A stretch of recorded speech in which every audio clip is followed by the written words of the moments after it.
Abu Safna Jara Gaw o Jabira Radio Nura FM kononto ani nani Tommy Murumuru Duru amela silike ni wati na kabo jala kordi kunyumani wala wele sira 76 33 43 03 ote Mamadou Sinayoko ikafuli obek masungono Abu Sirajantama ameta teliala ne bembolo mba karikadu me boni sebe miyo ukama ko independent sebani ke ba to de abla yi jara ibalmake akumara ayira kafoko ni wati labai na yele mabulo mulu no okera munya anga wulu masiri tabaw no ba anga fintikila ko kufo yele mabulo mulu okera kanyeshi uluka nyama ya soma a sikata la ko ni yele mabulo ye yele mabulo mulu abeka sababu ye munye klekura eko ano otengunente nywana wa klekura ale operation belebele jamana fama yere ayira kafoko operation belebele muna bina sigi singa asigi kunte dore munye terrorism alibi ka bundili tali kulu sekere akaja fokata kalata nolu kan ke anga jamana kono le kura ko asigi kunu yo kala kana takanyeshi au kalata fenema sabani ngala ko ali no ya sura yele mabba munno okera ni wati na anga finitigila ko fanfe kerengara la munya anyama ya so sigata la ko akorfo kono ko amashele folo jamana maraba ko yak kada kumunga Abu Safna Jara ku umo okorfo kono ko oshele folo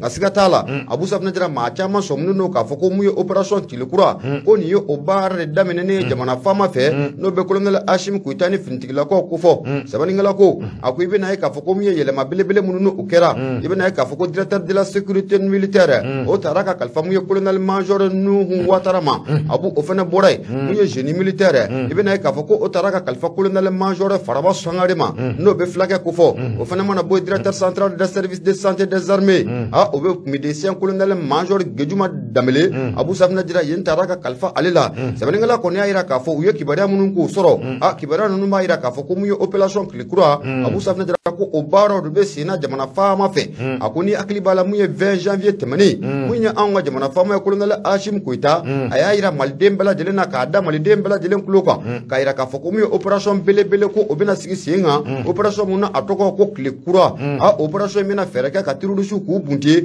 akaja kalata koni ninga allabe onu ku sabati sabani ngala ko akoybe na ka foko munye finitigila ka maworo Abu sigata la ko ulu koni ku unomina conseil des ministres là-bas muno okera arabat temene chef d'état-major de l'armée de terre no be général de brigade de Aruna Sangare Kofo Abu Safna Jara garde nationale o taraka kalfa colonel le famuge kamarama directeur général de la gendarmerie nationale général de la brigade général de brigade Moussa Toumani Kone Abu Safna Jara ani kata framuye directeur de la sécurité militaire kan no be colonel major Nuhu Watarano oba ale Kofo sabani ngala ko akoybe na ka fo ni yele mabolo munno o taraka nyeshimunya anga wulu masri Abu Safna Jara anyama ya buna ko sigata la ko nimbaira ka fo ko munye wuli ka jode be sina kile kura yin ko ni kura ko obese ka fia ala to muna sabani ngala ko akoni yele mabolo mun fena no okera ibina ka fo ko mi yele mabolo fena dogora ko otuguro olade yele mabolo munno be talike munye chef d'état-major de l'armée de terre no kun kalfalendo général Félix Diallo Bolo Abu Safna Jara ale boray ibina ka fo ko mi garde national général ibina ka fo ko ofena kun kalfalendo mi général Élysée Daoula Abu Safna Jara ko sigata la ko ofena o boray ulu bala jelen joro ko obena kalfa ma worema sabani ngala ko akoko nu goni mi ka ke wati la Abu Safna Jara wati munaibe ga ka fo ko mi jatiga wale ke ba nunu wati dolo obe baliku ukumbo ali bamako ren no ngondugula na sabani ngala ko ni ayira ka fo ma chama nya ayira ka fo ko mi jamana fama colonel Hashim Kuita aya aklina muni ko di juillet kalo e janvier kalo kile mungwa a munyanga wolo masiri tabaw ko anniversaire do a ko sigata la ko yo obara do sigito fle sengani munya anga jamana fama abulo wala sa ninkura obisaka fie alibi Abu Safna Jara an walla kana bawla o tile kura munno obena sigi senga olu bena demeta ninga alibi Abu Safna Jara terrorisme besaka bunte to muna ani kalata munno luka ke anga jamana ko nala no be wasa din kalata maire kalata Abu Safna Jara kata bla munya masaka kalata la ibena ka fuko kile kura ale de bena lakana tanu ko obela jele ko o sagare na fon ngoni flani anya benega mo ko bo indépendant ale kono sabani ke ba to ko de Abdoulaye Jara Abu Ibunya Obala. Bidi kado fo Ablaye Jara amba le fo. Indépendant kado fo ni ale bla. Mi metalge kado fo le soir de Bamako. Keni kado fo biso komanda imboli. La ya Jara kado fo afana aye sebenike. La ya kodi kado fo mi metalge kado fo Kemparana. Kado fo wati temenina. Kado fo palais de justice mi ni obe Kemparana. Mi metalge jatiki wale mo kebawla. Lu koni kado fo ukunye dangari ni yorena. Mi metalge kado fo otemene ngoro kofe ka boy. Anga autorité ni oye mali fama oye. Kado fo ko uko jigisigi be. Sable kado fo lakana ame wati mene komi bi. Palais de la justice mi ni kado fo obe Kemparana. Kado fo adaile la wa kado fo abe barala. Tabarikala. So bunu datugu me kado fo Kemparana ka sababu ke kado fo jadi wale keba oye. Kado fo gendarmerie nationale 5e région militaire. Ay kado fo ko anyema aye wuli kajo ka boloda. Mi be telke kado fo fuila. No ye kado fo lara wuli ka boloda kuma ko bela jele kono. Ame wati mene komi bi. Ma bisi ka fo ko jigisigi be kado fo Kemparana. Tabarikala. Fo population ko obe ka vague. Kado fo uka occupation na ni uyu uka e baro ye. Mi be telke kado fo la ya jarala. La ya. Ki kado fo visiter ni obe telke kado fo ni yala yala ina. Kado fo ma mi be ni obe kado fo 5e région gendarmerie kuna. Kado fo Kemparana ani san. Kado fo arabado aye wuli kajo aye aboloda. Yala me telge feminga de ka ta boy kado fo Kemparana ale palais de la justice la no be telge kado fo critique bomi me kado fo Kemparana jadi wala mo kado fo ko ufunye ferani dabali bela jeletike mi me telge kado fo dangari wala la ka otaka ni yore ka segre o tarabu wulo fena mi be telge kado fo ikol so munu be Kemparana ani sam maraw kono ngani ne kado fo ay ikol so chama ngun datugura wa mi be telge kado fo panigila no ye jatige kado fo misi kundona kado fo edugudonga ay kado fo wati mena komi bi ikado ka fo onga jamani amarabaw hakila min be olula olu ye ode ti dore de fere ni dabali bela jele bisika tike malidon ikado ka fo anambolo ma fon amisika lakana tugumna ode okumu kono na mi be telge ikado ka fo 5e région militaire la gendarmerie twala ikado ka fo aye wuli kajo aye abuluda wa kele gude ko mi be telge ikado ka fo ani fama chama ntara ko ingeleka sabula ikado ka fo wati akungelera ma ikado ka fo ma mi be ni oye gendarmerie anyama ye 5e région militaire twala no ye teme jaraye kado fo atara keneka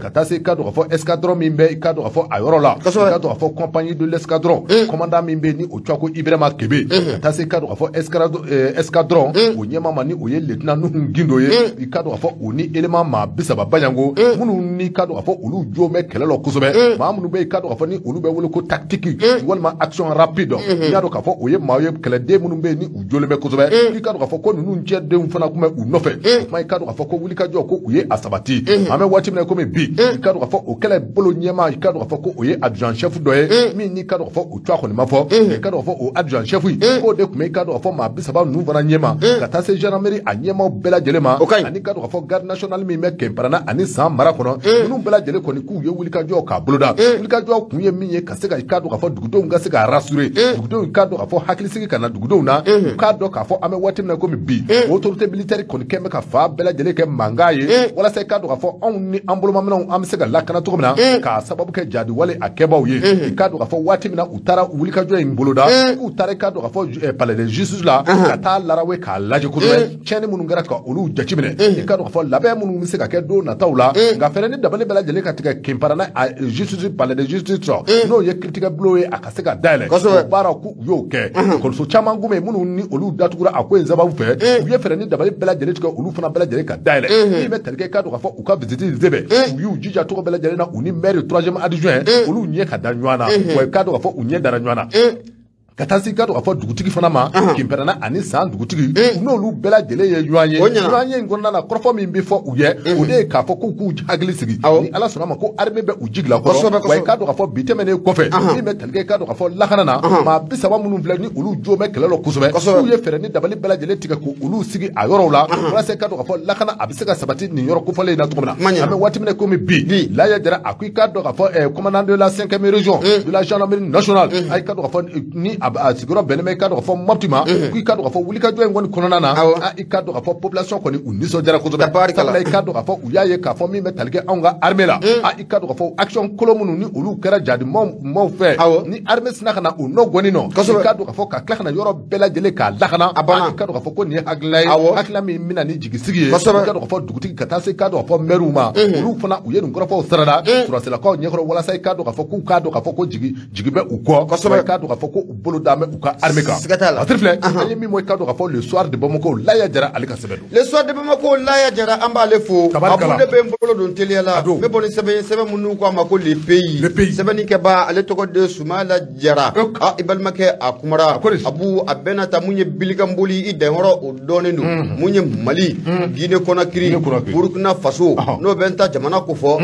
abu wulika jobe sina ni jamana sababu se ka faranwa nga to ko muna abu na dunkera ko abeke gela belebele sede o ko era la koy e ko sede o ko na ke pompo popo ko lonye wa abu safna jara ko sigata la o baro be sina sabani ngala ko akuy be na e ka fo ko munye ministre des affaires étrangères du Mali ane Burkina Faso ni ngata fra munye Guinée Conakry ministre des affaires étrangères kan abu safna jara ku ye nyan soro munye wakadugu ko fe no be Burkina Faba no bo ko fo février kalo kle kono ton temeni abu safna jara be na e ka fo ko ni kuye la jere belebele ye ni ministre ba saba uni nyanje sabani ngala ko akoni jamana sama fen flen no be ba Mali ba ko fo Guinée Conakry ni ngata fra munye Burkina Faso la abu nunu bela jele jamana ye jamana mununu be transition o kono sigata la ko gele achama obu une seda woni nyanje wule ka jode be sina ni jamana sama be se ka fra nyanga to ko muna abu safna jara ka fédération belebele kelenye abu safna jara ka sura ku dishi ka damu ye seda o ko la ka seda o ko era ka c'est tout c'est fini abu safna jara ko sigata la ko seda o mawdiro leno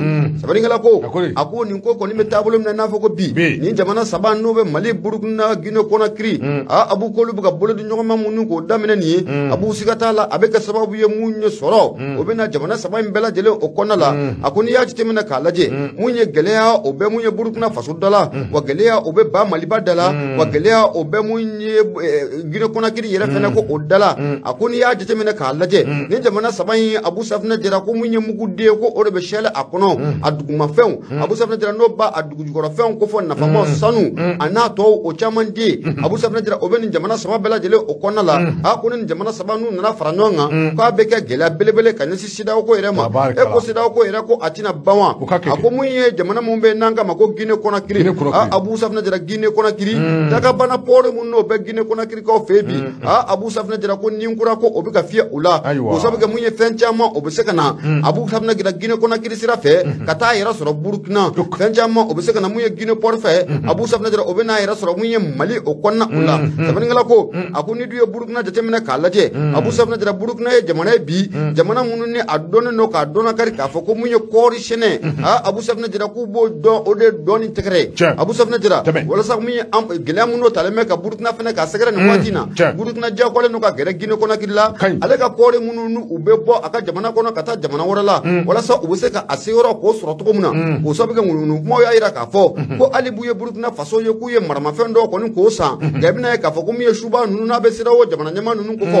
ko sira wo jamana do be abu safna jira ko keleme ki senda munye Burkina ka marama fe o ka ira ka fo ko atiteme no lu ira ka fo ka atiteme sigata la Burkina no ne Guinée Conakry bolo mana dunya mulo abu safna jira o ka marama fe ko nu soro ku sira la fo wa dugu o kono sabani ngala ko akoni ye ba Mali ira jatemena ka laje abu ni akli bala munye mekalo klem go ani ngolon fla kana bla munye mekalo klem go ani kononto san 2022 o kono délégation bele o ira wulla anga jamana kono kata délégation munye ma lebe na ka fo ko ministre du développement rural no ko fora abbe baba Modou Bokita aba le ko fo ani kata framuye CMDT o nyema baka no be docteur Nango Damele o ko fo abu safna jara o fana ta ku mute do Guinée Conakry ka fe malika kore mununu ube boyan kata jamana wala o temeli o busaka no ga to ko munangu ye Guinée Conakry jamana la abu safna jara e ko nyini fe amaga soro fanyewa o sabuga munye toni kema wolon kori toni kema wolon vla ani biduru abu safna jara o lu ko ni boro o lu yere nyenai o kunda utawro ka o buta utawro la sabani ngala ko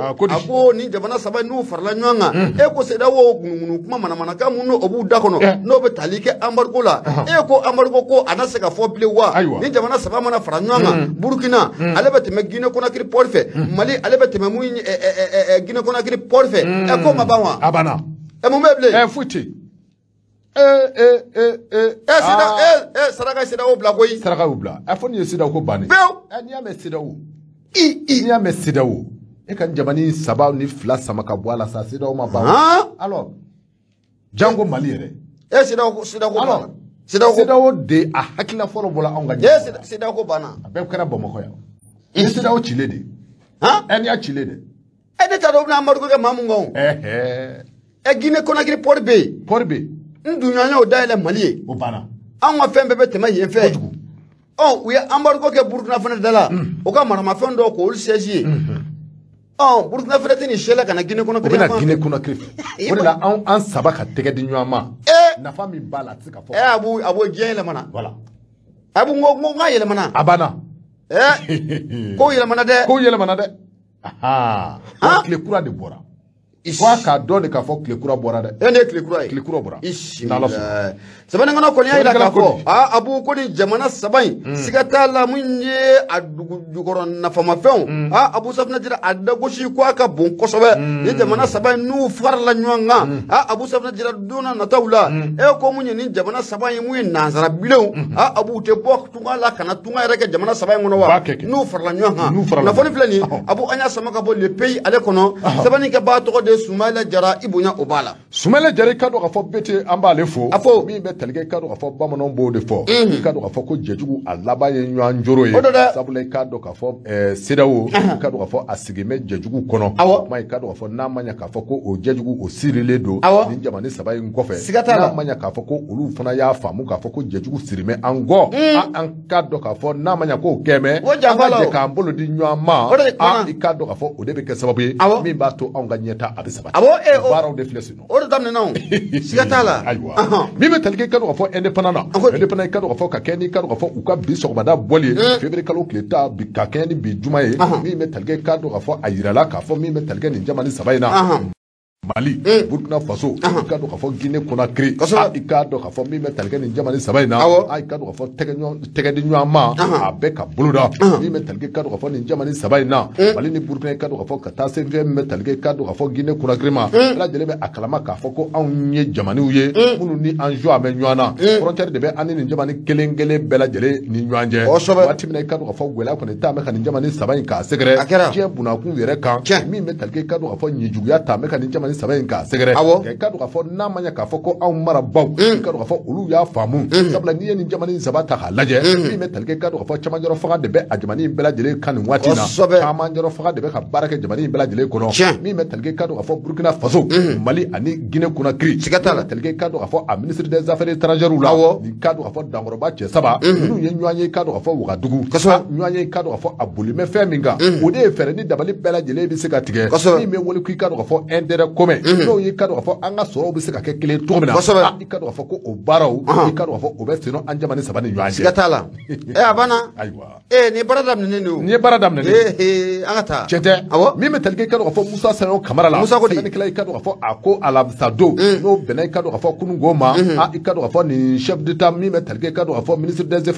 affaires étrangères la ministre minnu ni olu ɲɛsinnen bɛ jamana ani jamana wɛrɛ ko ɲɛnabɔw ma i ka dɔn k'a fɔ Mali ani Burkina ka taa se Guinée Conakry ma i ka dɔn k'a fɔ ko ninnu ye ɲɔgɔn ye kɛ ɲɔgɔn ye i ka dɔn k'a fɔ wa a kɛra Ouagadougou ale yɛrɛ fɔaba kɔnɔ i ka dɔn k'a fɔ ɲɔgɔn ye min talikɛ min na Abdoulaye Diop ale ka fɔ la a k'i ka dɔn k'a fɔ ɲɔgɔn ye min talikɛ fɛn min na o de ye fɛɛrɛ ni dabali bɛɛ lajɛlen ka se ka tigɛ i n'a fɔ Mali ni Burkina ani ka dɔn k'a fɔ Guinée Conakry i ka dɔn k'a fɔ an ka intérêt n'o ye an ka sɔrɔw ye u bɛ se ka bila ɲɔgɔn darɔ cogo min na a ka jɛ i k'a dɔn k'a fɔ an bɛ se ka jɛ ka sɔrɔw k'a tila an ni ɲɔgɔn cɛ cogo min na i k'a dɔn k'a fɔ o de tɛ taa sigi ɲɔgɔn kɔ o tɛ taa sigi ka kuma kɔ o de sababu la i ka dɔn k'a fɔ k'u kɛn bɛ ka ɲɔgɔn sɔrɔ Ouagadougou ya a kun ye i ka dɔn k'a fɔ fɛɛrɛ ni fɛɛrɛw ka tigɛ bɛ talikɛ i ka dɔn k'a fɔ filen na bɛ se ka biri filen kɔnɔ cogo min na k'u bɛ o baara de la i ka dɔn k'a fɔ nin waati in na o don Ouagadougou Abdoulaye Diop a ko i ka dɔn k'a fɔ n'i y'a ta k'a lajɛ i ka dɔn k'a fɔ ko Mali ani Burkina ani Guinée an bɛ waati min na komi bi ko diyagoya de don sa fédération dɔ ka sigi aw ni ɲɔgɔn cɛ i ka dɔn k'a fɔ bɛɛ lajɛlen bɛ a kalama k'a fɔ u ka ministre des affaires étrangères n'o tɛmɛnenw na i ka dɔn k'a fɔ u nana tile fila taama kɛ anw fɛ jamana kɔnɔ i ka dɔn k'a fɔ hakilina min b'u ka masakɛ la n'o ye Ibrahima Traoré hakilila tun tɛ dɔwɛrɛ o de ye fɛɛrɛ ni dabali bɛɛ lajɛlen ka tigɛ fédération bɛ se ka sigi cogo min na Mali ka dɔn k'a fɔ ani Guinée Conakry cɛ i ka dɔn k'a fɔ u ka ministre des affaires étrangères waati min na a nana a ye o kɔrɔfɔw sarada a ka ja i ka dɔn k'a fɔ ka ɲɔgɔn ye boloda i ka dɔn k'a fɔ jamana saba in bɛɛ lajɛlen ka ɲɔgɔn sɔrɔ ɲɔgɔn sɔrɔ in tɛ talikɛ foyi la o de ye hɛrɛw bɛ se ka tila u ni ɲɔgɔn cɛ cogo min na o kuma i ka dɔn k'a fɔ n'i y'a ta k'a lajɛ nin jamana saba min filɛ nin ye ko a bɛɛ lajɛlen ka potentialité économique n'o bɛ talikɛ i ka dɔn k'a fɔ a bɛɛ lajɛlen n'a ka sɔrɔ bɛ ɲɔgɔn ɲɔgɔn na i ka dɔn k'a fɔ nafa sɔrɔ siraw minnu bɛ tali kɛ dugu jukɔrɔ nafa sɔrɔ siraw la bɛɛ lajɛlen ni i ta don n'i ye Guinée Conakry ta k'a lajɛ min bɛ tali kɛ i ka dɔn k'a fɔ hakaja kɔgɔji min bɛ olu cɛci i ka dɔn k'a fɔ ko nafa belebele bɛ sɔrɔ o la malidenw bɛ se ka nafa sɔrɔ o fɛ Guinée Conakrykaw bɛ se ka nafa sɔrɔ ka taa se Burkinakaw ma n'i ye anw ka Mali yɛrɛ fana ta k'a lajɛ ko fɛn min bɛ tali kɛ i ka dɔn k'a fɔ dugu jukɔrɔ nafa fɛn dɔw la olu bɛ sɔrɔ anw fɛ yan k'a ma sɔrɔ i ka dɔn k'a fɔ o tɛ Burkina Burkinabekaw fana fɛ yen fɛn min bɛ tali kɛ i ka dɔn k'a fɔ dugu jukɔrɔ nafa fɛn dɔw fana na olu fana bɛ sɔrɔ Burkina k'a ma sɔrɔ i ka dɔn k'a fɔ o tɛ Mali la nka i ka dɔn k'a fɔ n'a ɲɛna k'a fɔ ko an sɔnna ka coopération kɛ ani ɲɔgɔn cɛ fédération ka sigi i ka dɔn k'a fɔ nin jama nin kofalen ni ɲɔgɔn cɛ jango i ka dɔn k'a fɔ diɲɛ bɛɛ lajɛlen ɲɛmakin bɛ ka kɛ an ka bi an zaba kan n'a ma ɲɛ k'a fɔ ko diɲɛ kɛn bɛ ka ɲɛmakin ka kɛ an kan o kuma a ka kan an ka sɔn k'an bolo di ɲɔgɔn ma ka jɛ ka baara kɛ walasa an ka yiriwa a n'an ka sɔrɔ a bɛ se ka sabati an ka jamana kɔnɔdenw bɛ se ka bila lafiya kɔnɔ kunnafoni filɛ an ye min fɔ i ka dɔn k'a fɔ indépendant kɔnɔ Musa Sayon Kamara ale kan ayiwa siga t'a la a bɛ kɛ de Abu ni ko nɔgɔlen de nin tɛ ko bannen pewu nazarabilen u tora la u tora la mais c'est ça c'est-à-dire potentialité min bɛ nin jamanaw dugukolo mais kabako don ayiwa kabako don maa minnu tun bɛ ka mara ka tɛmɛ bon n'i ye seko ye an yɛrɛ dama bɛ fɔ ɲɔgɔn kɔ awɔ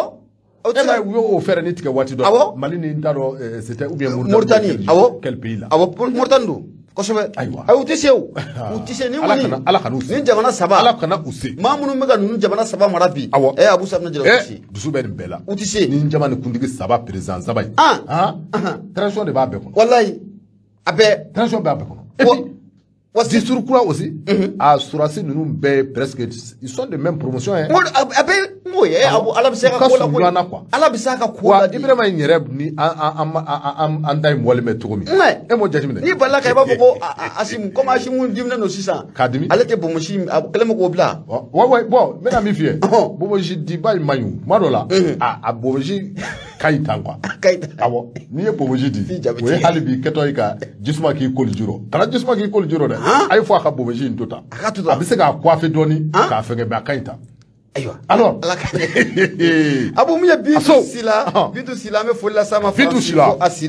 Akine Sise ani Dirisa Jarasuba Mamadu Koyita an b'u fo Abu ne bɛ n bolo kari ka don n bɛ bɔ ni sɛbɛn ye sɛbɛn minnu k'a ma ko soit de Bamako Abu mun ye sɛbɛnni kɛ ba a tɔgɔ de Laya Jara Jarakɛ a kumara Abu Safinɛ Jara i mana mɛn ka boli la cogo o cogo siga t'a la ko don dɔ tɛgɛ kɔni o bɛ ta ka da i kan Abu ni hakili b'a la maa mun n'o kɛra sababu ye fɛnɛngɛni mu fila mun bɛ n'u ka baara kun bɛnnen don wari falen ma aéroport de Senu kɔnɔ finitigilaka mun n'o kɛra sababu ye k'u ninkɛnɛden ni k'a karaba Abu Safinɛ Jara dankɔrɔba in ko a kun bolila koyi a kun ye mun ye kasobon k'o ɲɛgɛnbon k'o kari ka mun ye duuru kɔni k'o don fiɲɛ la nka an bɛ don min na komi bi siga t'a la ko mun ye Burukina fasokaw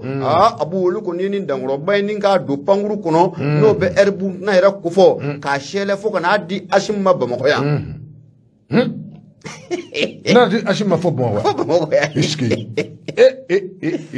sɛbɛnnikɛla ko a ko u ye kibaruyaw kɔni ko sɔrɔ k'a jira k'a fɔ ko mun ye nin cɛ kɔfɔlen n'o bɛ finitigilaka dɔ kɔni kofɔ ale mun kɛra nin funankɛni n'o kun ka baara bɛnnen bɛ wari falen ma nin funankɛni fila u sababu ye ni k'u ninkɛnɛ k'u karaba sɛbɛnnikɛla ko a ko ni hakili b'a la mun ye nin funankɛni fila yɛrɛ Abu Umaru Bacili ani ka taa fara mun ye a terikɛ kan n'o bɛ Fofana n'o o b'o o kofɔ ninnu su kɔni ko a taara ye mun ye tiɲɛfala kɛrɛnkɛrɛnla mun ye kulukuru sira yɛrɛ ka tiɲɛfala o foro dɔ kɔnɔna la yen sɛbɛnnikɛla ko a ko in kɔni a daminɛ ni bi cɛ jabu i bɛna ye k'a fɔ ko ji caman ko o bolila nka kibaruya laban minnu n'o kɔni sɔrɔ la a ko kunna sini n'o bɛnna araba don ma février kalo tile 8 san 2023 nɛgɛ ɲɛ 11 waati i bɛna ye k'a fɔ ko mun ye pankuru kɛrɛnkɛrɛnnen bɔra Burukina faso kɔnɔna la pankuru mun n'an k'a ma ko air Burukina Abu Safinɛ Jara maa jɔn de tun b'a kɔnɔ maa mun kɛra sababu ye ka nin funankɛni fila in k'o faga ne finitigilaka don n'u kun ye mun ye kasobon yɛrɛ ɲɛgɛn Abu Safinɛ Jara ni k'o dakari ni ka duuru don fiɲɛ la Abu Safinɛ Jara pankuru in jɔlen a nana ye k'a fɔ ko mun ye o dankɔrɔba in de bɛ pankuru a kɔnɔ sɛbɛnnikɛla ko a ko n'i ye ko in dun jateminɛ k'a lajɛ kabi ko in kɛ don fo ka n'a bila bi la jɛrɛjɛkulu minnu n'o olu bɛ kuma mun ye wari falennaw tɔgɔ la n'an k'a ma association des agents échangeurs Abu Safinɛ Jara u ye bala kɔni ta ka dunun k'a sɛbɛkɔrɔta k'a jira k'a fɔ ko fo enquête kɔni ko o ka dayɛlɛ olu tɔɲɔgɔn minnu n'u taatulen filɛ nin ko in na tan maa mun kɛra a sababu ye Abu Safinɛ Jara ko tɛgɛ kɔni ko a ka ta ka da u kan i bɛna ye k'a fɔ ko mun ye u ye dɛmɛ ta ni ka ɲɛsin u tɔɲɔgɔn kɔni u ma ko fɔ mun ye ko in a ka sɛgɛsɛgɛ sɛbɛnnikɛla ko akoni ye ko yira jatemina ka laje abu safna dira mu fina ni flando be umar bacili kofo ani gata faramunya aterge kanno be em fana kofo nune war fale no yo ukme barake aeroport international morbo keita okono ukme mawde ka wari ka afale uka kiliando do wolle ko million ta ani nani ko oba ale bulo safa wal million ta ani nani abu safna dira ku kato fale abu uka kilian kelen wole sigata la ku koni ku otara abu suma ko duguma je manu nu koni nyinina umaye jaja unin koni ku ufakara abu safna dira ku kan koni ka atike sabani ngala ko akoy bina ka fako wuli ka jode blala senga wala satake abe sakata dani manu ngan tokomna manu koni teka tale nga duga abu ni yakli bala usigero tra be munye kaema no be ka indela jana mer de bamako no obu kofo utra bla yen kasobo okono abu anane fena ka fo ni ma kofo le nunu unana kasobo ire nyege ne abu safna dira ko otige ka fo ofe ka duru ko odo fien la o kibara gara to komuna o madobo mala sabani ngala ko ako belebele munno ku bolla kata fo munye burutna fo ko konnala sigata la atoko dem kusa duba mungoro kusa duka mungoro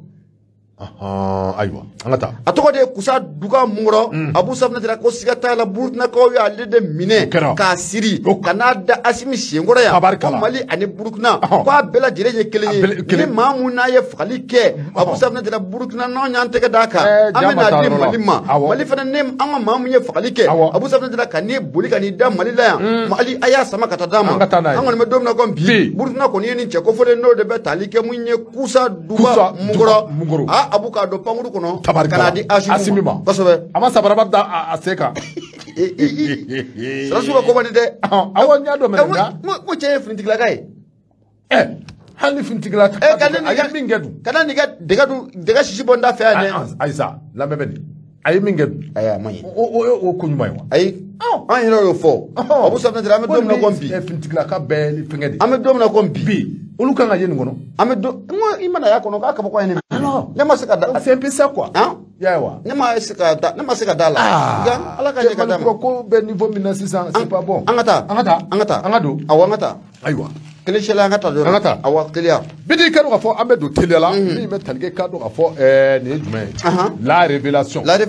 awo la révélation ka keni kadu ga fo u ka bi bolie masasi kadu ga fo ale ka semeno masasi ko di bi kadu ga fo ko angaji da halbi o do ta zanaka mi me talge kadu ga fo sefa war milliard durumi ni atununa sefa war milliard durumi kene gari ne kadu ga fo ni abina fo abafa ka nyamatunu be war makame fo anyamatunu ne bela jele me kalama ka fo sefa war milliard duru mugu temenu na kado ka fo kuna fo ni koni aye fa bela jele soro walay kado ka fo bureau de douane mi me kado ka fo kati son tamu mo ka affaire ngote kado ka fo halibi ina fo ame watim na ko mi bi kado ka fo ko ngoni kado ka fo halibi kado ka fo ko amajeya de mi me telke kado ka fo masasila ni oye kuna fo dila révélation kono kado ka fo ame watim na ko mi bi koni ye kado ka fo mali ni ye mali sanction ta laje kado ka fo sanction kado ka fo mi ni abe wuli ko sanction no ye kado afo nyakini ikado afo ko nyakini atike aketula sabla kado afo ni affaire mi ni akele fleni don temenu na milliard duru ni kado afo milliard duru mi kado afo ni abina fo abafika nyamatunu me kado afo anyamatunu ni me ikado afo ame watim na ko mi bi o milliard duru ko kuma ko ni ya takalaje albi kado afo mamunu be ni olu kunga sebe nyakini boy ngono ikado afo ko nyakini bere tande ku segere ko me talge kado afo kuna fo dilala ikado afo ko ni anga jamani nda halaje ko foi ma anga jamani ndoko foi ma anga jamani mbi kado afo diga kono mi ni kado afo abe wuli ko impunité ni baliya kado afo ko ode nyonya me anga jamani ngono kado afo ame watim na ko mi bi ko ni ya takalaje ko ni nyakini ka bere kunga damne fo safe ko ikado afo kabe ni kado afo direction régionale de douane ni kado afo obe kulkuru ka kunga damne fo ula ta se kado afo bureau de douane mi ni obe kati ko ikado afo sanction ka kunga infliger ni bela jele kan donondo ejibudo kola donondo koy ni ko ku ya be ke yoron kila hadi ko koy dononde do mafundila ukafola no be telke kado fo masasila révélation kono kado fo ame watim na ko mi bi e tiendo kado fo halne ayasro ko affaire imblale me pol économique ka boloka ko ni ya taka laje kado fo yani akunga so oyoroma ma be kado fo ni obe chaîne de commandement kono mi me telke kado fo douane ala damne kado fo bureau régional la kulkuru kado fo ka soro ka jigi kati kado fo ko ni bela jele kunkanka kado fo nyakini soro ko ngono kado fo ame watim na ko mi bi ko ni kuna jamake Amadou Konate n'o ye ka dɔn k'a fɔ douane yɛrɛ a ɲɛmaa belebele i ka dɔn k'a fɔ ko Amadou Konate a ye wulikajɔ tɛmɛnen minnu kɛ don tɛmɛnenw na i ka dɔn k'a fɔ ko a ka wulikajɔ a bɛ ɲini ka kɛ i ka dɔn k'a fɔ sanji kɔrɔ wɔsi ye sabula i ka dɔn k'a fɔ ale kɔni a b'a k'i jija walima i ka dɔn k'a fɔ a bɛ ka fɛɛrɛ ni dabali bɛɛ lajɛlen tigɛ jamana bɛ se ka i ka dɔn k'a fɔ yiriwa wariko ta sira fɛ cogo min na o waati kelen na i ka dɔn k'a fɔ maa dɔw de bɛ yen minnu n'i ka dɔn k'a fɔ olu b'a fɛ k'a yuruguyurugu k'a bila u kun kuma i ka dɔn k'a fɔ n'a ma ɲɛ k'a fɔ ko an bɛ Mali kura kɔnɔ i ka dɔn k'a fɔ ko Mali kura kun kan ka i ka dɔn k'a fɔ bere ta maa minnu bɛ yen kanuko in ni u kɛra a ɲagami kɛbaa ye i ka dɔn k'a fɔ ko Mali kura bere kun kan ka fara ninnu kun kosɛbɛ sabula i ka dɔn k'a fɔ an bɛ waati min na komi bi i ka dɔn k'a fɔ n'a ma ɲɛ k'a fɔ ko an ko Mali kura k'i ka dɔn k'a fɔ ko détournement bɛ sen nɔ i ka dɔn k'a fɔ ko ni olu sanction kɛra sanction ye sanction minnu ni b'a dɔn k'a fɔ ko sanction minnu ni u jijalen tɛ kosɛbɛ walima i ka dɔn k'a fɔ sanction minnu bɛ yen n'i ka dɔn k'a fɔ ni gɛlɛyaba tɛ u kan i ka dɔn k'a fɔ ko o bɛ na ni fɛn ye min b'a to k'a fɔ ko ɲaginibaliya a ɲɔ a bɛ ɲango ye i ka dɔn k'a fɔ kunnafonidila ka fɔ la a ko i ka dɔn k'a fɔ ni o ye masasi ye a ko an bɛ waati min na komi bi i ka dɔn k'a fɔ ni wulikajɔ ma kɛ i n'a ɲɔgɔnna minnu bɛ ta i ka dɔn k'a fɔ ka Mali ka foroba wari k'a sɛgɛrɛ ko fɛɛrɛ ni dabali bɛɛ lajɛlen ka tigɛ maa o maa bɛ yen n'i tɛgɛ tara bɔrɔ kɔnɔ nin tɛgɛ ta tɔgɔ la k'i kan ka ɲagi i n'i ka ɲɛmɔgɔ bɛɛ lajɛlen kan ka ɲagi Basiri filɛ an ye min mɔ la révélation kɔnɔ Masasi ale ka sɛbɛn don la révélation Masasi an bɛ rédaction bɛɛ lajɛlen fo Abu Safinɛ Jara radio Nura FM ye sɛgɛnnafiɲɛbɔw bɛ kɔmɔ suruku k'o kan ja ko i ni ce kanu na ko hali bi ko Ala ka kanu ko a jiji an bɛ dugawu ni sijan ni Ala kɛnɛya o bɛ masalaw taala bolo ko Ala k'o di an ma Abu Safinɛ Jara an taara an nana dantigɛli batu la radio Nura FM ye 94 tɔmi muruburu 5 an bɛ laseli kɛ ka bɔ Jalakɔrɔji Koɲumani Wɛrɛda la 76 33 43 03 indépendant ne bɛ n bolo don n bɛ taa ni a ye mun ye sɛbɛnnikɛba o tɔgɔ de Musa Sayon Kamara Musa Akumara a y'a jira k'a fɔ ko jɛrɛjɛkulu min bɛ n'an ka ma cadre de parti regroupement politique pour le retour à l'ordre constitutionnel n'o o b'i terilakaw ko fɔ Abu Safinɛ Jara kunu u ye kunnafonidilaw k'u wele kunnafoni kɛnɛ mun kan i bɛna ye k'a fɔ ko min ye jamana taabolo caman bɛ yen Abu Safinɛ Jara mun ye cadre kɔni u y'u da don o la Abu Safinɛ Jara u tilala ka fɛn condamné olu ka meeting belebele mun n'a kun bolodalen don février kalo tile 4 tɛmɛnen gouverneur ye o interdit mun kɛ mun ye cadre kɔni y'a jira k'a fɔ ko o ma kɛ olu fɛla ko ye Abu Safinɛ Jara k'u b'a ko condamné bi k'u b'a ko condamné wa u b'a sɛbɛkɔrɔ kɔn mun ye cadre kɔni y'a jira k'a fɔ an bɛ don min na komi bi ko wulikajɔ mun n'o bɛ sen na walasa mun ye ka buna adamadenw k'u da de ko an ka fɛɛrɛ ni dabali kɛ ko mun ye o baara ko dan bɛ se ka kari o la cogo min na ka mɔgɔw k'u da gulɔbaranin sigi jamana kɔnɔna la k'u tɛ kuma cadre y'a jira k'a fɔ ko fɛɛrɛ ni dabali ka kɛ ko baara mun n'o bɛ sen na nin waati in na ko gwara ko a ka da o la Musa Sayon Kamara a y'a jira k'a fɔ ko mun ye dɔgɔkun kelen tɛmɛnen ni hakili b'a la mun ye dɔgɔkun tɛmɛnen na mun ye kibaruya kɔni ko a bɔra ka bin o sabu kɛ mun ye gouverneur kɔni ale jaabili kɛ gouverneur de Bamako jaabili mun n'a bɛ tali kɛ mun ye cadre maaw kun kelen bɛ ka meeting belebele mun n'u y'a jira k'a fɔ k'u bɛ n'a bolo da février kalo tile 4 tɛmɛnen gouverneur y'a jira k'a fɔ ko mun ye nin meeting ko a tɛ se ka kɛ jamana kɔnɔ an bɛ don min na ko bi o sabu kɛ ko mun ye lakanabaliya ko bɛ jamana kɔnɔ k'a fɔ ko sira de bɛna di maa ma i ka meeting kɛ wa gouverneur ko kuma ko o t'a la gouverneur y'o jaabili mun kɛ ni ka ɲɛsin mun ye cadre maaw ma Abu Safinɛ Jara mun ye cadre maaw u bɛ lajɛrɛ mun n'o kɛ araba o araba o lajɛrɛ kɛnɛ kan i bɛna ye k'a fɔ k'u fana ye gouverneur ka jaabi u y'a jira k'a fɔ ko mun ye gouverneur a filɛ ka nin baara mun kɛ nin Abu siga t'a la u b'a sɛbɛkɔrɔ kɔn jusqu'à dernière guerre Abu Safinɛ Jara k'u b'a sɛbɛkɔrɔ kɔn Abu Safinɛ Jara cadre fana u ka o communiqué kɔnɔna la n'o bɛ araba tɛmɛnenw kofɔ u y'a jira k'a fɔ ko mun ye gouverneur filɛ ka nin baara mun k'o kɛ nin siga t'a la ko a bɛ an ka jamana sara sunba n'o bɛ constitution kofɔ Abu Safinɛ Jara ko a bɛ sɔli ta ni ka ɲɛsin o ma o fana tɛmɛnen kɔfɛ ka bɔ yen charte mun n'o bɛ kuma parti politique tɔgɔ la Abu Safinɛ Jara ko a bɛ dankari o la a ka ja fo ka taa bila mun ye sariya misɛnnin caman n'o o b'an ka jamana kɔnɔ ko gouverneur ka nin hakilina ko a bɛ dankari nin bɛɛ lajɛlen na mun ye cadre maaw u kɔni y'a jira kunu ka kɔrɔfɔ kɔnɔna la Abu Safinɛ Jara ko wulikajɔ ko ka bila sen ka teliya la ko hakilina mun n'o bɛ sen na ka buna adamadenw k'u da de cadre y'a jira k'a fɔ ko an ka gwara kɔni ka a sɛbɛkɔrɔda u ɲɛ cadre y'a jira k'a fɔ Abu Safinɛ Jara k'u bɛna meeting belebele k'o fana k'o boloda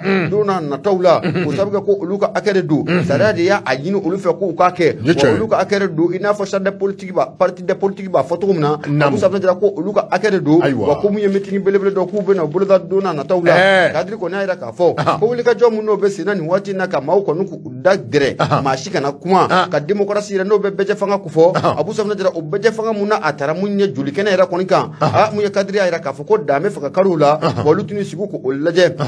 Abu Safinɛ Jara mun ye cadre hali bi o kumara cadre kunu ka conférence de presse kɛnɛ kan u y'a jira k'a fɔ ko mun ye kɔrɔfɔ mun n'a bɛ sen n'an bɛ don min na bi an ka jamana kɔnɔna la kɔrɔfɔ mun n'a bɛ tali kɛ musolaka mun n'o taara jamana woloma masiri tabaw ka t'u dɔgɔya Nations Unies kɛnɛ kan n'o de bɛ Aminata Diko n'o ba ale kofɔ kadiri y'a yira k'a fɔ an bɛ don min na komi bi o wulikajɔ mun n'o kɛra an ka finitigilakaw fɛ u kunda mun ye Aminata Diko a jabala kan k'o ye fɛn ye fɛn mun olu ma jɛn n'a ye bi ko olu ma jɛn n'a ye sini ko an ka finitigilakaw ye zole mun k'u da k'u kunda mun ye Aminata Diko a jabala kan Abu Safinɛ Jara kadiri kɔni y'a yira k'a fɔ o ma to olu fɛla ko ye bi o to olu fɛla ko ye sini kadiri y'a yira k'a fɔ olu kɔni an bɛ don min na komi bi k'olu jɔrɔlen don k'o sabu kɛ anw ni MINUSMA ni ɲɔgɔn cɛ Abu Safinɛ Jara mun ye fɔ ka bɛnbaliya mun n'o dugu jɛlen don anw ni MINUSMA ni ɲɔgɔn cɛ fa kadiri y'a yira k'a fɔ ko olu jɔrɔlen don a ko n'i y'a jateminɛ k'a lajɛ anw ni MINUSMA ni ɲɔgɔn cɛ gɛlɛya laban mun n'o tɛmɛna k'o bɛ tali kɛ février kalo tile 5 la u ka cɛ mun n'a tun bɛ sira fila taama na an fɛ yan n'an k'a ka k'u gɔm jefa Abu Safinɛ Jara ale gɛnni mun n'o kɛra ka bɔ an ka jamana kɔnɔ i bɛna ye k'a fɔ ko mun ye MINUSMA fɛnɛ k'u ye jaabili kɛ kɛrɛnkɛrɛnna mun ye Nations Unies fɛnɛ u ye jaabili kɛ u y'a yira k'a fɔ ko nin baara mun talen filɛ k'olu ka nin kɔfɔlen sɛgɛrɛ Abu Safinɛ Jara k'olu tɛ jɛn n'a ye bi k'olu tɛ jɛn n'a ye sini jango ka olu ka o cɛ kɔfɔlen k'o bɛ jɔn ko fɔ Abu Safinɛ Jara k'a fɔ k'o ye persona non grata ye k'o ye fɛn ye fɛn mun n'a tɛ bɛn olu ma bi fɛn mun n'a ni sariya yɛrɛ ta ɲɔgɔn fɛ a donni kama i bɛna ye k'a fɔ ko mun ye Ablaye Diop ale fɛnɛ ye a jaabi ale y'a yira k'a fɔ ko mun ye persona non grata o kɔrɔ fɔ mun talen filɛ ka ɲɛsin mun ye gɔm mani ye ko ani sariya bɛ bɛn bi ko ani sariya bɛ bɛn sini kadiri kɔni y'a yira k'a fɔ an bɛ don min na komi bi siga t'a la ko mun ye maa minnu ye wulikajɔ ni k'o bila sen kan ka taa MINUSMA jabala la k'o sabu kɛ ko a fɔra ko muso kofɔlen n'o de bɛ tali kɛ Aminata Diko la ko muso kofɔlen bɛ MINUSMA jabala la kadiri y'a yira k'a fɔ Abu Safinɛ Jara ko wulikajɔ ka kɛ olu mɔgɔw nɔfɛ télé la maa minnu y'o wulikajɔ kɛ ka taa MINUSMA jabala la ko olu mɔgɔw bɛ se ka minɛ cogo min na ko ni mun ka kan ko o ka ta kɔni k'u sɛgɛrɛ ah bon o de kadiri ka laɲini minnu taara muso nɔfɛ ko k'olu minɛ k'olu bila bɔgɔ jɛnnen kan bɔ ala ja mɔgɔw bɛ bolo minnu bɛ ka soutenu kadiri ya ayi Aminata kɛ n ko ja soutenance soutien b'a la mais Abu fɛnɛ sa elle est soutenue dans ce cas Abu ye oui o dogolen la Abu ne ɲɛna n ko peut-être que mɔgɔ tɛ sɔrɔ abada jamana in kɔnɔ min bɛ nin ka kow yakubaya bolo ko sɔrɔsiw ye tagali mun kɛ ko sɔrɔsiw ye tagali mun kɛ Aminata Diko jabala la ko kadiri de ko o ma bɛn olu ma bi ko ma bɛn olu ma sini ko sabu kɛ ko a y'a hakilina de fɔ ayiwa u da bɛ file kelen n ko ninnu da bɛ file kelen sɛbɛnnikɛla ko a ko mun ye kadiri ma kɔni y'a yira k'a fɔ an bɛ don min na komi bi Abu Safinɛ Jara ko mun ye accord d'Alger n'o bɛ bɛnkan sɛbɛn mun n'o tɛmɛna anw ni Bamakɔcikɔrɔ ninnu ni ɲɔgɔn cɛ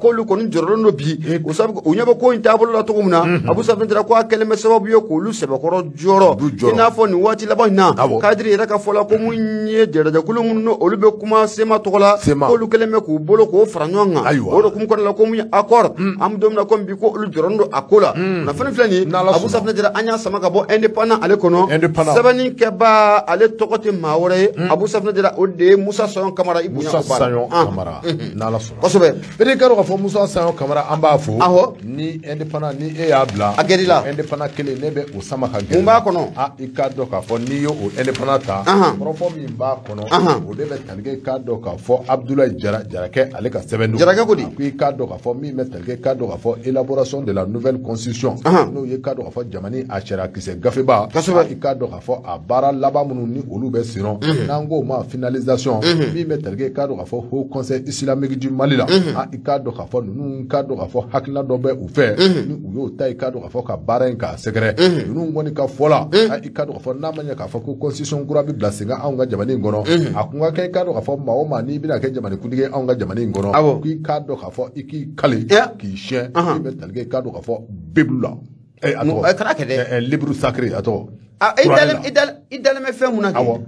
awɔ o tɛ hali n'i kɛra chrétien o ye Bible ye n'i kɛra silamɛ o ye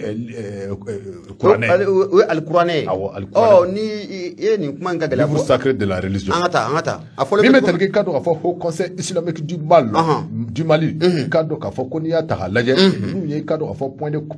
point de presse dɔ kɛ n'o bɛ tali kɛ k'a dɔn k'a fɔ kunnafonidilaw u ye olu wele n'u ye sigi kɛ wa a kɛra kunun kosɛbɛ i ka dɔn k'a fɔ ko in kɔni a kɛra i ka dɔn k'a fɔ u jabala la i ka dɔn k'a fɔ maison de la presse i ka dɔn k'a fɔ a kɛra min bɛ tali kɛ centre islamique la baara in a kɛra o yɔrɔ la o ma i ka dɔn k'a fɔ a kɛnɛ kan min bɛ tali kɛ i ka dɔn k'a fɔ association caman na ka taa se i ka dɔn k'a fɔ organisation islamique caman ma maa ma bɛ yen ni olu cɛsirilen bɛ i ka dɔn k'a fɔ diinɛko la n'u ka wuli ka jɔ ka bon kosɛbɛ diinɛko la alisilamɛya ka taa fara i ka dɔn k'a fɔ diinɛ wɛrɛw kan n'u bɛɛ lajɛlen k'u i ka dɔn k'a fɔ ko u bɛɛ tun bɛ a kɛnɛ kan min bɛ tali kɛ i ka dɔn k'a fɔ nin kɛnɛ in se bɛ i ka dɔn k'a fɔ diinɛ a ɲɛmaw i ka dɔn k'a fɔ ninnu ka hakilina kun ti dɔwɛrɛ i ka dɔn k'a fɔ fɛɛrɛ ni dabali bɛɛ lajɛlen ka tigɛ don nataw la i ka dɔn k'a fɔ ni a ma ɲɛ k'a fɔ ko nouvelle constitution baaraw bɛ sen nɔ o ma i ka dɔn k'a fɔ fɛn dɔ ka don a kɔnɔ o ti dɔwɛrɛ dɛ min bɛ tali kɛ i ka dɔn k'a fɔ maa o maa n'i bɛ diinɛ fɛn o fɛn na n'i kɛra i ka dɔn k'a fɔ n'i kɛra jamana ɲɛmaa ye fɛɛrɛ ni dabali bɛɛ lajɛlen ka tigɛ i ka dɔn k'a fɔ i k'i kali k'i siyɛn min bɛ tali kɛ i ka dɔn k'a fɔ o diinɛ o taabolo i ka dɔn k'a fɔ o kuranɛ walima i ka dɔn k'a fɔ bibulu la kuma in ye nin ye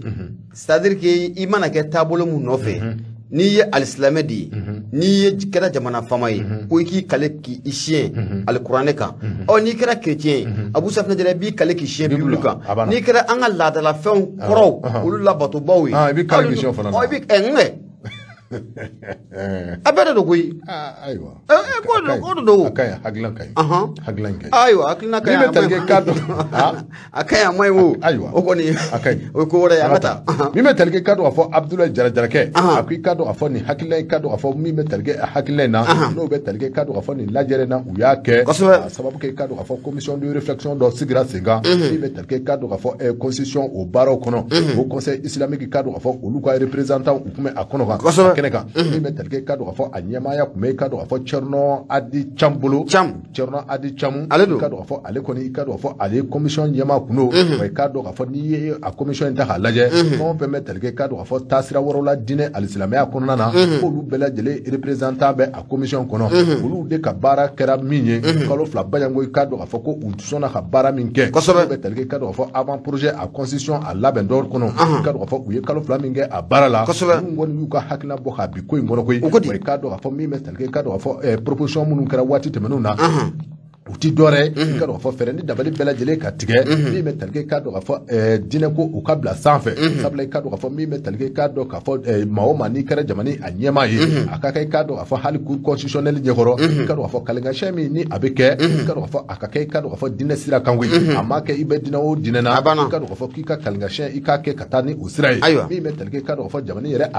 a laïcité ko la i ka dɔn k'a fɔ u kumana o fana kan u kɔni y'a jira k'a fɔ min bɛ tali kɛ i ka dɔn k'a fɔ laïcité ko la i ka dɔn k'a fɔ o ye fɛn ye fɛn min ka dɔn k'a fɔ tiɲɛ don i ka dɔn k'a fɔ laïcité jamana in ka dɔn k'a fɔ a bɛ o bolo kan a mɛnna i ka dɔn k'a fɔ olu kɔni u ti cɛdali kɛ min bɛ tali kɛ i ka dɔn k'a fɔ laïcité ka bɔ jamana kɔnɔ nka min kɔni ye i k'a dɔn k'a fɔ u ka hakilina kun ye min ye i ka dɔn k'a fɔ jamana in ko n'i y'a ta k'a lajɛ alisilamɛ de ka ca ka tɛmɛ i ka dɔn k'a fɔ taabolo tɔw kan o ma n'a ma ɲɛ k'a fɔ ko olu ka ca i ka dɔn k'a fɔ olu ka hakilina ma kɛ min ye i ka dɔn k'a fɔ ko u ka suggestion ni o y'u ka jateminɛ ye ko baaraw kun ka taa o siraw fɛ ninnu kɔni y'a jira k'a fɔ an bɛ waati min na komi bi maa o maa i ka dɔn k'a fɔ n'i bɛ kɛ jamana ɲɛmaa ye i ka dɔn k'a fɔ hakilina min bɛ yen o de ye i ka dɔn k'a fɔ fɛɛrɛ ni dabali bɛɛ lajɛlen ka tigɛ i k'a dɔn k'a fɔ i ka fɛɛrɛ ni dabali bɛɛ lajɛlen tigɛ k'i kale k'i siyɛn i bɛ tali kɛ i ka dɔn k'a fɔ i ka diinɛ o taabolo la n'o kɛra i ka dɔn k'a fɔ i bɛ chrétien diinɛ na n'i kale k'i siyɛn fɛn min bɛ tali kɛ i ka dɔn k'a fɔ bibulu la n'i bɛ i ka dɔn k'a fɔ alisilamɛya diinɛ o taasira fɛ wa n'i i kale k'i siyɛn fɛn min bɛ tali kɛ i ka dɔn k'a fɔ alikuranɛ la i n'i kale k'i siyɛn i ka dɔn k'a fɔ o fana o sira kan min bɛ tali kɛ i ka dɔn k'a fɔ maa o maa n'i bɛ sira wɛrɛw fɛ maa ye sira fɛn o fɛn fɛ ko i n'i kale k'i siyɛn walasa i ka dɔn k'a fɔ i ka kɛ jamana a ɲɛmaa ye o de ye olu ka hakilina ye wa i ka dɔn k'a fɔ o kɛra proposition min n'i ka dɔn k'a fɔ u ye a don i ka dɔn k'a fɔ baara kɔnɔ nouvelle constitution o kɔnɔna na parce que filɛ an ye min bɔ i ka dɔn k'a fɔ l'indépendant Abdoulaye Jara ale ka se indépendant Abdoulaye Jara an bɛ foli lase a ma Abu an bɛ bi ta an b'a kuru k'a da yan